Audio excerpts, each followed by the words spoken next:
3-4 days. Inequalities, which you've solved, and then systems of equations in 3 variables, which you've solved. But so just for today, for inequalities, and let me just look at how much of this I want to do based on your homework.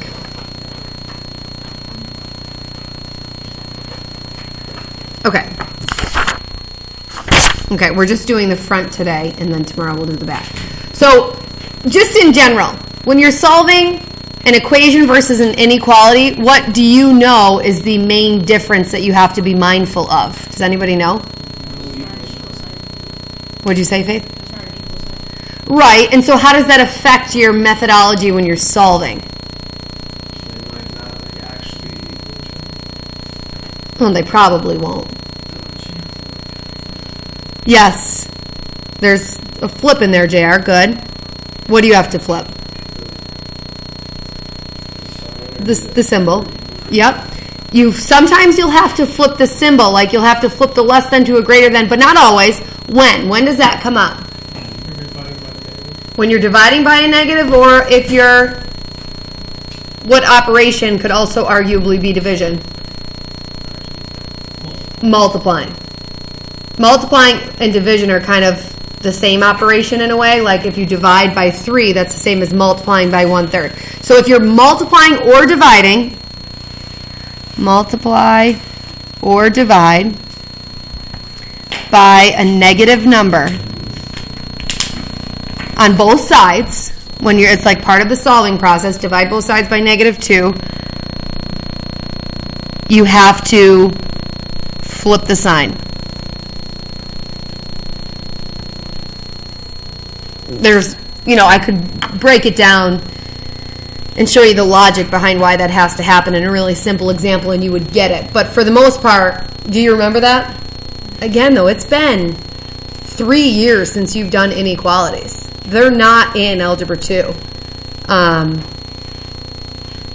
So it's been a while. So on number 1, everything else is going to be the same when you're solving. Isolate the variable. So we have to subtract the 3 over. -2x is less than or equal to 8.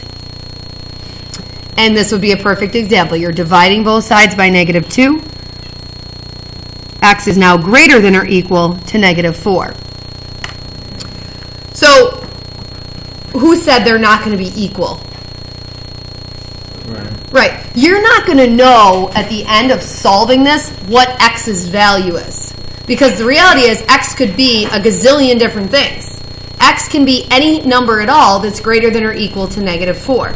So rather than having one solution or 3 solutions or a finite number of solutions, you have an infinite number of solutions that you present visually on a number line. Yes? Should remember all this? So you're going to sketch a picture of your solutions. I don't really care that you number a number line. I just put the number on it that I'm talking about. And greater than or equal to -4 means, do I use an open circle or a closed circle? And greater than is that way. That way. So if you want to check, if I plug in -4, it should equal 11 exactly. If I plug in, the further away I get from -4, the smaller than 11 it will be. Did you guys know that? Like if I plug in something really close to -4, like -3.999, I'm going to get something that's like 10.999. It's going to be really close to the 11. You don't really need to know that. It's just kind of interesting. All right, number 2. 2 is called a compound inequality.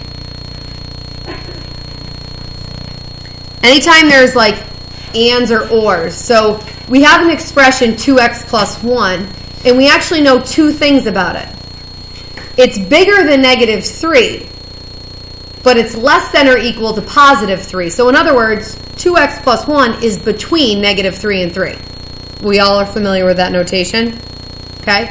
When you solve this and isolate your x, you subtract the 1 first, but now you just have 3 locations to do that. So rather than both sides, it's kind of all 3 sides. You subtract 1 from everything. -4 is less than 2x is less than or equal to 2. And then I divide everything by 2. Am I dividing by a negative number? No, so I do not switch the signs here. So divide by 2, divide by 2, divide by 2. Negative 2 is less than x is less than or equal to 1. And so now x is bigger than negative 2, but it's less than or equal to positive 1. Just make sure when you plot negative 2 and 1 on a number line, you know that negative 2 is the number further to the left. Okay? That's all I care. I don't really care where you put it on the number line, as long as relative to the other numbers that you're labeling, it's done correctly. Because sometimes people like get in their own head about negative numbers and they flip-flop them. So negative 2 is going to be an open circle. 1 is going to be a closed circle. And we still have an infinite number of solutions. Right? Are we okay with that concept of infinity, that there are, believe it or not, an infinite number of numbers between negative 2 and 1? There's not an infinite number of integers. We only have negative 1 and 0 that are between them, but there's an infinite number of numbers. Because you could say 0.9, you could say 0.99, you could say 0.999, and you could just keep going, infinitely small. Okay? Number 3. Same compound inequality. If I focus on the expression, what's the first thing you would get rid of there? Yeah, you'd get rid of the dividing by 3 by multiplying all 3 sides by 3. It's not a negative number, so I don't have to worry about flipping any signs. So I get 3 is less than or equal to. The multiplying by 3 is just going to cancel the divided by 3, so that negative 2x plus 5 now is kind of freed from its fraction. Subtract your 5.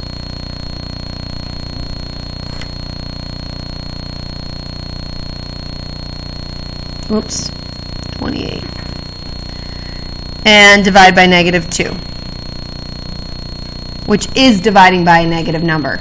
So we have to flip the signs. 1 is now greater than or equal to x, which is greater than negative 14. In other words, x is between those two numbers. Good? Negative 14 is going to go further to the left. 1 is further to the right. And we're essentially just shading between those. So an closed circle at 1 because the or equal to sign. An open circle at negative 14, and we're shading in between. Good? Any questions so far? Okay, absolute value inequalities I don't think you've ever done. And they're going to work the same as absolute value equations in that you first isolate the absolute value, and then secondly you branch, right? But the branching, which we can do right away in number 4, is sort of going to be the same thing, and I'll explain that in a second. One of them you keep exactly the same, just like we did with the equation. You just keep 2x minus 5 and call it greater than 3. What did we do on the absolute value sign with the equation? If that was an equal sign, one of them would have been 2x minus 5 equals 3, and the other one would have been 2x minus 5 equals negative 3. We would switch that 3 to a negative 3 on the second one, which we're going to do here. But also with an inequality, you have to flip around that sign, which you can think in the equation that you technically flipped around the equal sign too, but an equal sign flipped around is still an equal sign, right?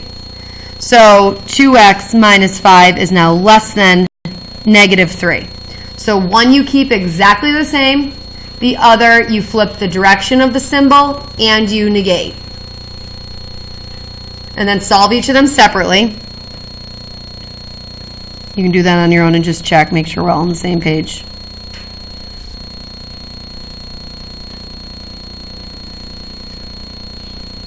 So do you have 2 lines then? No. I'll talk about that in a second. That is a different layer of thought.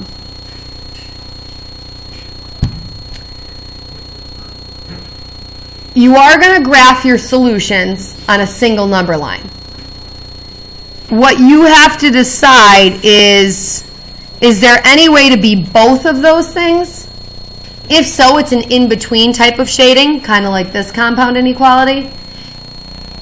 If it can't be both of those things at the same time, then it's like an either-or situation. Okay? So if you're going to be greater than 4, that means, just really roughly, and without making my line overly large, that means I'm going that way, correct? Mm-hmm. And if I'm going to be less than 1, that means I'm actually going the opposite direction. So they're actually going away from each other. Does that make sense? Yeah. And so there's a key difference that you want to think about when you look at a graph that's shaded in between two numbers versus kind of going away from the two numbers and not in between. When it's written in between like this, your inequality is written as a string, like smallest to biggest, and it's kind of like and. So x has to be greater than -2, and it also has to be less than 1, less than or equal to 1. It has to do both of those things in order to be a solution. In this type, there's no way to be both of those things. So rather than using the word and I'll go up here and I'm going to write and, because that's what and inequalities look like when you graph them. This is an or inequality. So essentially, your solutions, you just link together literally with the word or.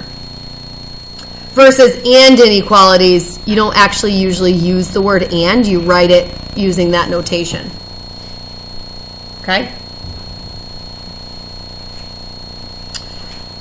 Number 5, we have to isolate first. So subtract your 7.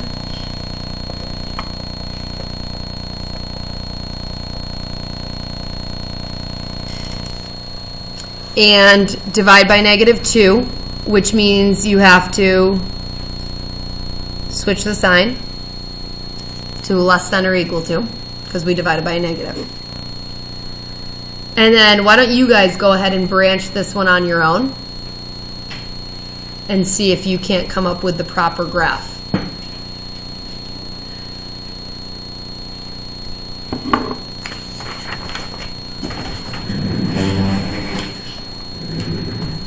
Is it hot in here? Really? I feel like it's real hot. JR, would you ever mind opening the window? Yes, you may, Andrew. Can you do that, please? Thank you. So, Mr. Ahern, My goal is to not... No, no, no. What? either way, if you have like the if you lines splitting opposite ways, they're either going to be dark circle or white. They can't be opposites in this scenario, right? Because you're not like changing the sign from greater than. Right, these are all going to have equal to underneath them. Correct. That's fine, no. And you know what? Sometimes her papers blow if that one's open. Thank you.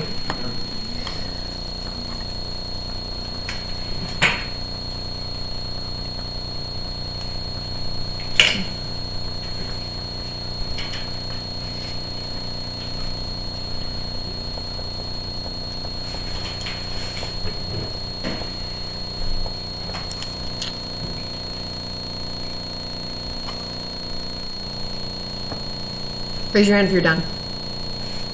Did you plot a picture too, Mike? Yeah. When you plotted your picture, did your shading go between your two answers or away from? Between. Is that what everybody else got? What were your two answers, first of all? 503 and -5. Perfect. So if you didn't get that, take a look up there. Try to figure out what you might have done wrong. We branch into 3x plus 5 is less than or equal to 10. 3x plus 5 is greater than or equal to -10, and solve. So between those 2 points, which one goes further to the left on the number line? -5 and 5/3. As far as the -5 is concerned, we are greater than or equal to that, so we're going that way. So just by doing that alone, we have the suspicion that it's going to be in between, right? And then on the 5/3, we want to be less than that, so sure enough, they're kind of shading towards each other. So we have to be in between. Now, when you're writing your final answer for this type, you cannot just write and in there. Okay, that's not the right notation for math. You have to go smallest to biggest. You have to say that -5 is less than or equal to your shaded area, which is x. and your shaded area is less than or equal to 5/3. And inequalities have to be written with the right notation. And that does not include actually writing the word and. Does that make sense? If you always go smallest to biggest, then you should always be using less than symbols, or less than or equal to, depending on solid circles or open circles. Okey doke? All right, last type. Polynomials.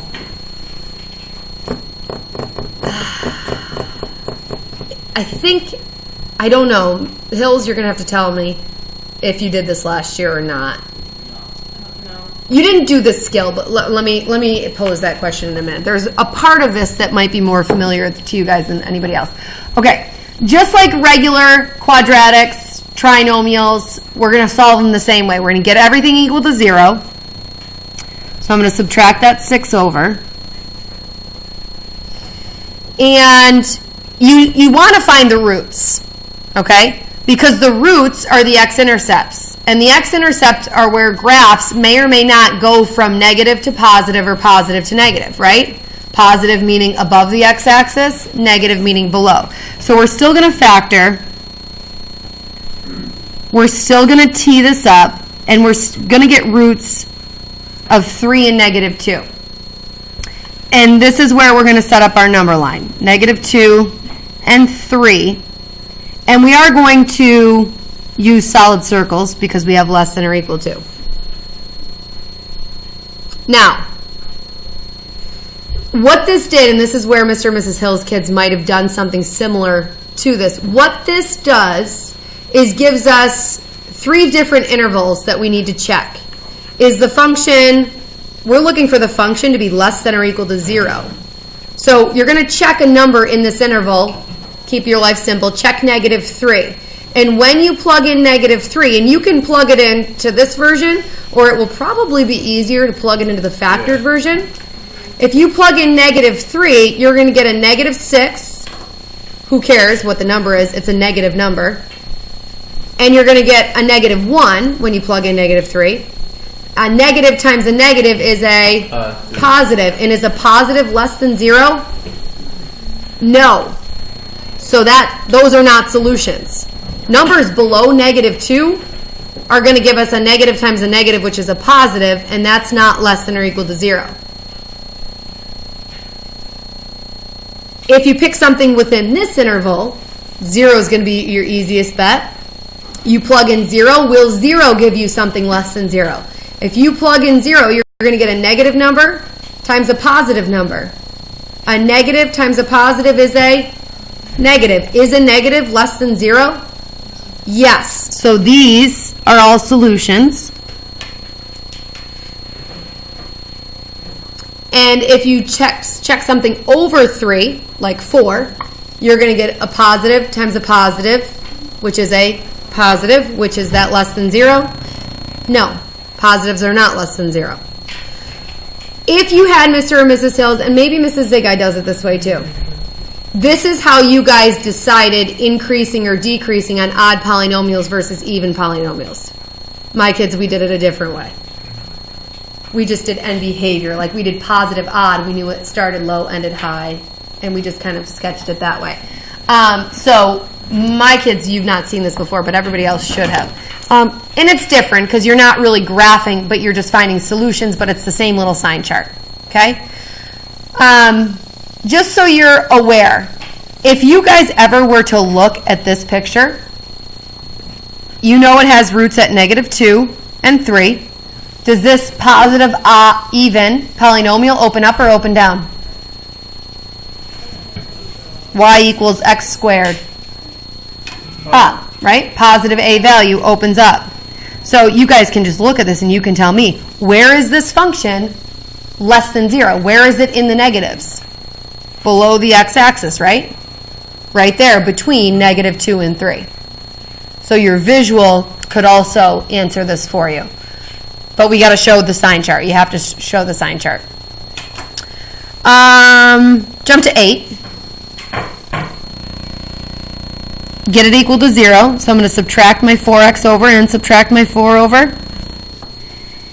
And I'm going to factor it by grouping.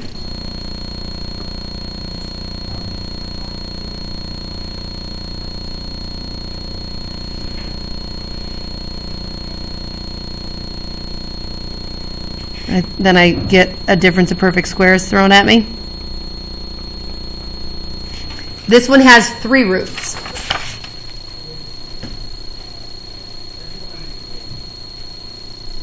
I've got -1, -2, and 2. So I just need to make sure I go furthest to the left is -2. Then there's -1. And then over here is +2. So you need to find something within each interval. And I always recommend, and this one I'm going to document my work a little bit better because there's 3 factors floating around. So if I plug in -3, I'm going to get, what's this first factor going to give me? A positive or a negative? Negative. A negative. Times, if I plug in -3, what's the second factor going to give me? A negative. And then if I plug in -3, what's this third? Another negative. A negative times a negative times a negative is a negative. Is a negative less than 0? Yes. So we want that. And it's that section gets shaded in. That's part of our solution. Okay? The next interval is a little bit tricky, and this is exactly why I don't like you to overly focus on the actual value, because no one really wants to plug in -1.5 and come up with all those decimals, right? All you really care about, since we're comparing everything to 0, is overall negative or positive. So if I plug in -1.5, what's the first factor going to be? Positive or negative? -1.5 plus 1 will be still negative. -1.5 plus 2 will be positive. And -1.5 minus 2 will definitely still be negative. It's a negative and you're subtracting more. A negative times a positive times a negative is a positive. Is a positive less than 0? No, so that's out. Now, usually, not always, it flip-flops back and forth, right? Not always. Do you guys know what circumstances it won't flip-flop back and forth? Like where you might you reject that and you might also have to reject that? It bounces off. Bounces. A double root or something. But if you're my kids, if you were graphing this last year and you knew these were your roots, you would see positive odd, and you should know it starts low. So if you think about the graph of this, it starts low, ends high. It would look something like that. So where is this graph negative, aka underneath? It's going to work again here because the graph's underneath, right? And then it's not going to work when we plug in a 3. So we were all doing the same thing last year. I just did it a little bit differently. And my kids have never seen sign charts.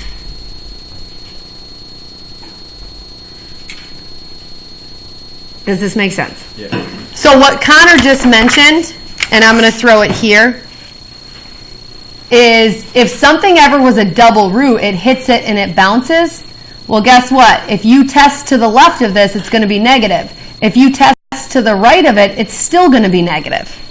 So either, depending on if it's less than 0 or greater than 0, you'd either be rejecting both of those or keeping both of those. And that's just something to look out for. Don't automatically assume it flip-flops unless you have a double root. Okay? Just on 7, and I didn't realize, 6 and 8 both were less than. The only thing that's going to change if it's a greater than, and let me just factor this real fast, 2x and x, 3, positive 3, negative 5. So my roots here are negative 3 and positive 5 halves. What's different is now I'm looking to keep things that are positive, that are greater than 0. Do you follow? Whereas before I was keeping things that were less than 0 because that's what that one called for. This one calls for greater than 0. So when I plug in negative 4, also these are open circles for the record. If I plug in negative 4, I'm going to get a negative times a negative, which is a positive. And if it's positive and I want it to be greater than 0, then I am keeping that section. And then this is going to give me, if I plug in 0, it's going to give me a negative times a positive, which is a negative. I don't want to keep a negative when I'm looking for greater than 0. And then up here, it's going to give me positive times positive, and I'll keep that. Okay? 1, 2, 3, 4, 5, 6, 7, 8, 9, 10, 11, 12. 12 rounds. Yeah, it's just smaller. So you definitely can do this one on this worksheet. You have 8 minutes. Get started. You will. Can I see what I got on my test? Oh, yeah, I can give you that in a second. I can maybe. I just have to throw your grade in the grade book, and then I could potentially give one back.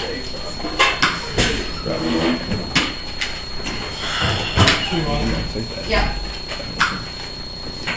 Yeah. You game them or not? Coach, are you game them?